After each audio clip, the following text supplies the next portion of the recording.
May tanong sa akin, hello Boss Rai, silent subscriber nyo.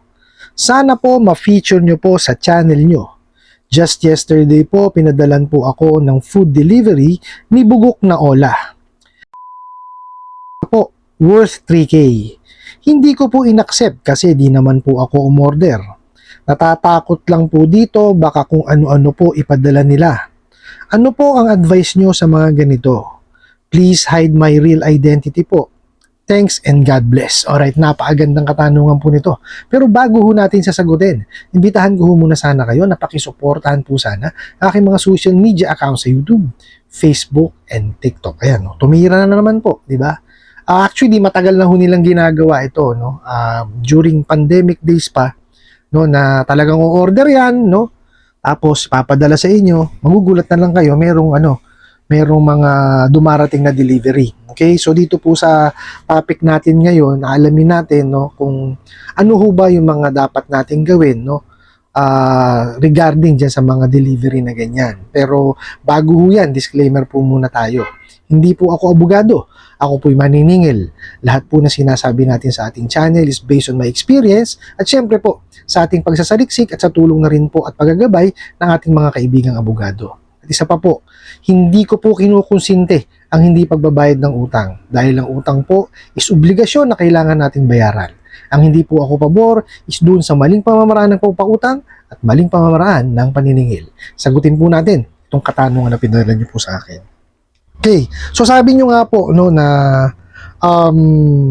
yesterday pinadalan kayo ng food delivery no nung Bugok na Ola po ninyo na halagang 3,000 pesos. Nakita nyo naman, di ba? So, doon po muna tayo, no? Itong mga to, talagang walang magawang matino. Nakita nyo? Kasi yan, during pandemic days, ganyan na po sila no? Talagang walang katuturan ng pinagagagawa. Nakita nyo? Walang kinalaman.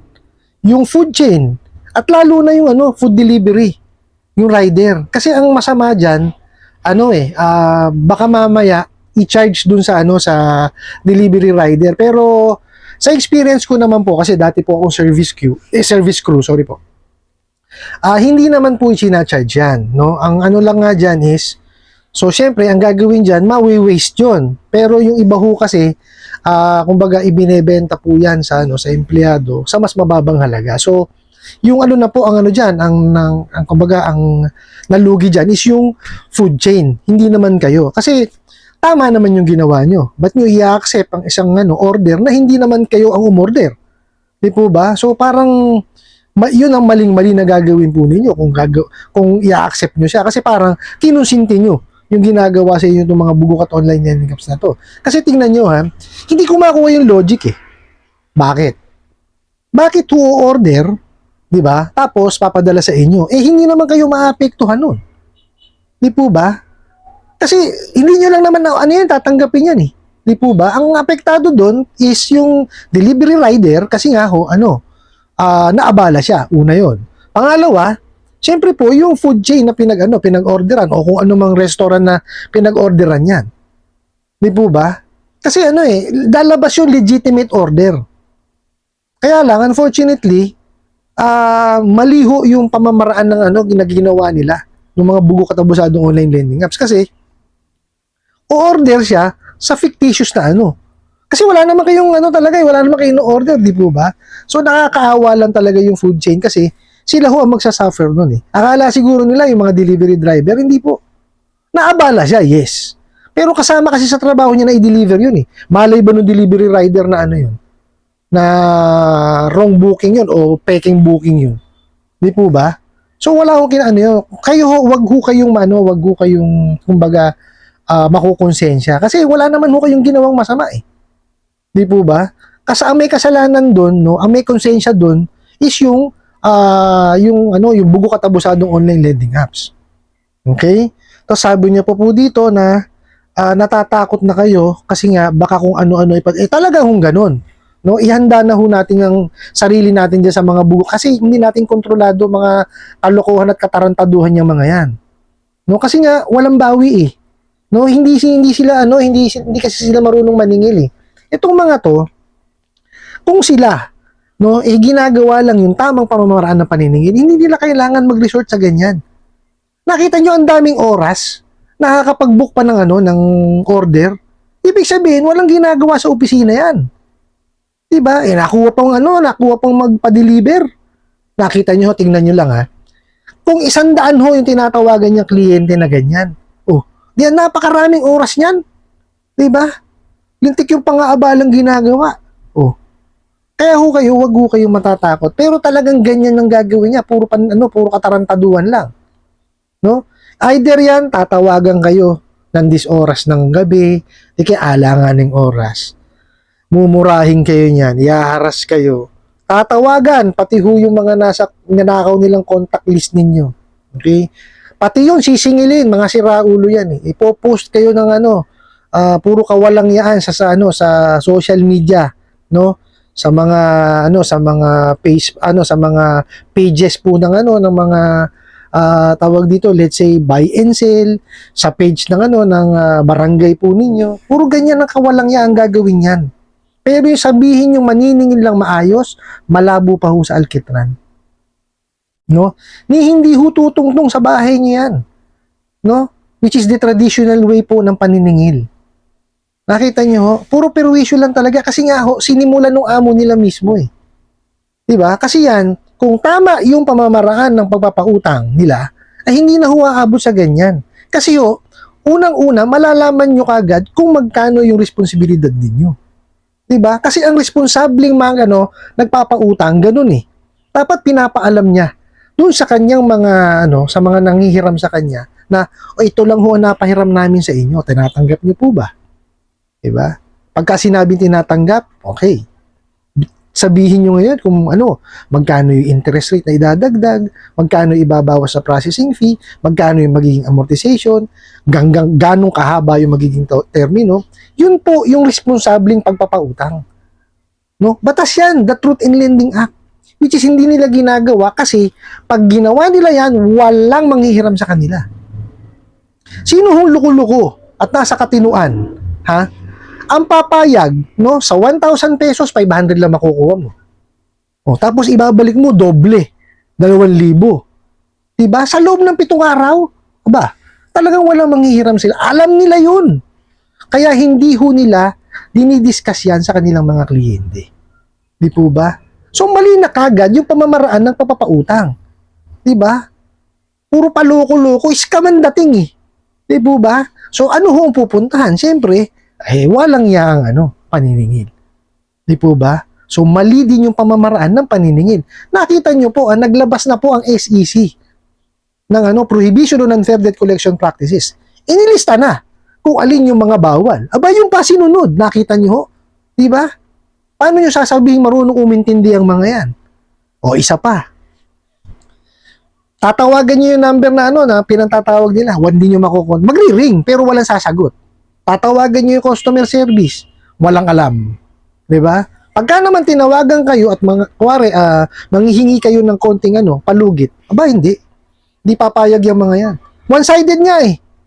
'Di ba? Basta sila lang ang masusunod. Mumurahin ka na kagad yan, pagagalitan ka na kagad, sasabihin niya, nangutang ka, hindi mo pala alam bayaran, or wala ka palang balak bayaran. Mga ganun, 'di ba?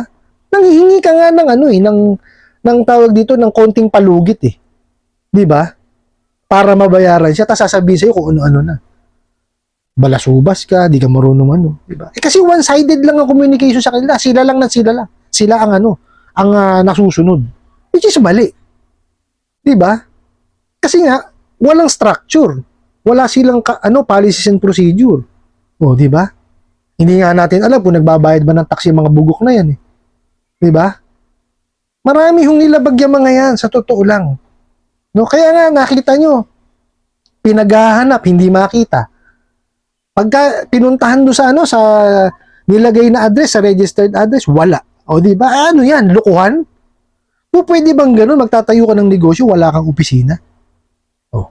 Kaya ni-require tuloy ng SEC na kailangan may designated landline yan. Kaya lang, ang pa rin doon, may butas pa rin eh. Kasi, itong mga bugok at abusadong online lending apps na to, gumagamit po ng virtual office yan. Ang mga virtual office po kasi, may package yan na pwede mong gamitin yung landline nila. So, wala pa rin, 'di ba? Malulusutan pa rin 'yan.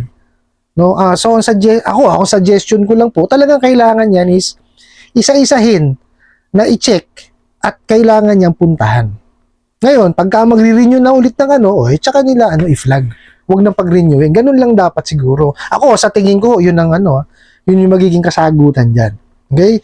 So mapunta ho tayo doon sa nyo na tawag dito, wag mo kayong matakot kasi wala naman tayong control sa gagawin nila eh. Ang may control po tayo is dun sa pag-iipunan natin yan, no, para mabayaran natin ng one time. Yun ho, may control tayo, yung mabayaran siya, para matigil na yung mga katarantaduhan niyang mga yan. Pagkatapos nun, huwag nyo nang tangkilikin. Kasi, pagka yan, nabayaran nyo, tapos tinangkilik nyo ulit ng hirap, para talaga kayong naghahanap na ho ng sakit ng katawan. Di po ba? Huwag nyo na ho tangkilikin. Sabi nga sa inyo, kung hindi rin naman ho talaga kailangan, huwag kayong manghihiram. Kasi, yes, mabilis yan disburse ng pera. Pero mabilis din ho ang sakit ng ulo. Di po ba? Saan kayo nakakita? Ha? Hindi sinunod yung tamang protocol dun sa pagpapautang. Iba, dapat yan kasi may credit investigation, verification, tsaka evaluation. Wala yun. In 5 minutes, talagang i-disburse yung hinihiram po ninyo. Actually, hindi yung hinihiram nyo, kung ano yung gusto nila. Diba? Di sakit lang sa ulo. Hindi nyo nga alam kung magkano na-approve sa inyo eh. Kagaya na sinabi ko sa inyo kanina. Kasi nga, maling pamamaraan po ng pagpapautang. Paloko-loko lang. Scam nga ang datingan eh. May po ba?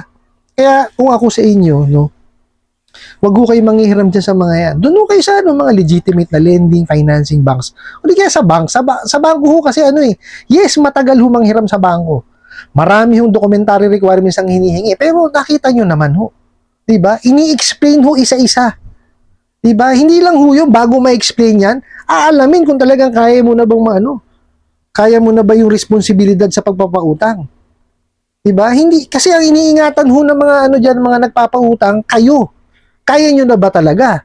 Diba? Are you mentally prepared? Financially prepared? Diba? Ganun ho yan. Kaya nga yan, merong may evaluation na nangyayari. Hindi ho basta-basta yan. Nakala kasi ng mga bugo katabusadong online lending apps, porkit may pera sila, pwede magpautang. Hindi ho ganun. Okay? Dapat yan talaga, may structure yan. May policies and procedure. No, hindi basta-basta pwedeng kahit sino na lang na may pera, magpapautang. Talagang babagsak ang negosyo. At saka, marami hong maapektuhan. No, hindi lang kasi yung sila ang maapektuhan dyan eh. Pati ho yung mga pinautang nila. Diba? Nakita nyo ngayon, diba? Ang dami nagkakaroon ng anxiety tsaka depression. Because of that. Mali kasi yung pamamaraan ng pagpapautang eh. Kaya kung ako sa inyo, huwag nyo na silang tangkilikin. Doon na lang ho kayo sa mga legitimate na pautangan mangutang. Para at least, meron kayong peace of mind na, alam ko kung yung yung responsibilidad ko, so mababayaran nyo siya ngayon at matatapos nyo siya. I hope nasagot ko po itong katanungan na to at sana po'y makatulong. Maraming salamat po sa inyong walang sawang pagsupport at nanonood sa aking mga video. Maraming salamat po sa inyong pag-like, pag-share, pag-comment at pagtatanong. And kunin ko na rin po itong opportunity na to na imbitahan po sana kayo na pakisuportahan po sana aking mga social media accounts sa YouTube, Facebook, and TikTok. Hanggang sa muli po, yun lang.